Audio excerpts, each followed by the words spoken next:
Lethal Ninja, also known as For Hire, is a movie that wasn't really on my radar, but I watched an old video from Red Letter Media. They watched 3 ninja movies.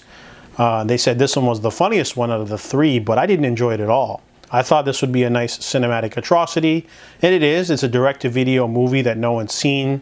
Has a 3.5 on IMDb with less than 1,000 votes. It is about McKay. He is a martial artist who leaves these for hire cards, and there's also like a mayor. He's like a drug lord who's trying to go at odds with Sonny. Sonny is like a gang leader for this gang of kids martial artists, and they commit crimes and stuff.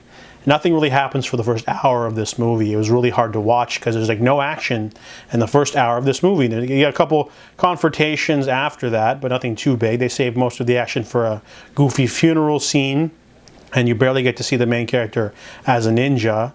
And then the finale is pretty cheesy too, but there just isn't.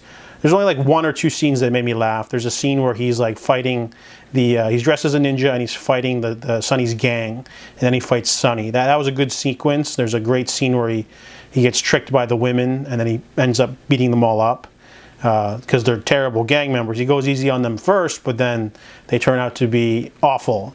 And then there's a sequence where a villain dresses up in drag and tries to infiltrate a funeral, and he's not fooling anyone. It's really awkward. It wasn't funny though. I didn't, It's probably because the movie doesn't. It kind of like there's some weird stuff happening in this film.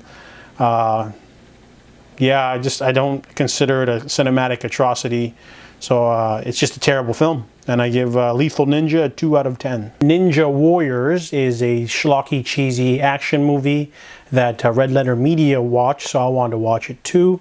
It is about a criminal who hires ninjas to steal scientific secrets, and the only one that can stop them is like the main character, and he does. And that movie's really boring.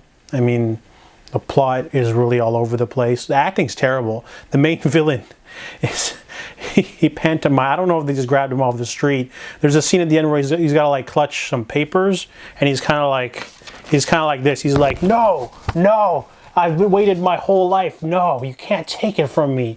And it was just really awful. The ninja stuff's pretty cool. The ninja villains, they act they're actually all martial artists, so they run around. They do some cool. They have cool ninja weaponry that they use throughout the film, but the fight scenes are terrible. He takes them out too easily. It's not intentionally funny, so it's not a cinematic atrocity. It's just like a incompetently made action flick where one guy is just really great at fighting all the other ninjas in the last 10 minutes. And the rest of the movie is just filler, like him trying to talk to cops and the cops being ineffective, and he's all like, you need proof and stuff. So yeah, Ninja Warriors didn't really put much of an impression on me, so I gave it a 3 out of 10.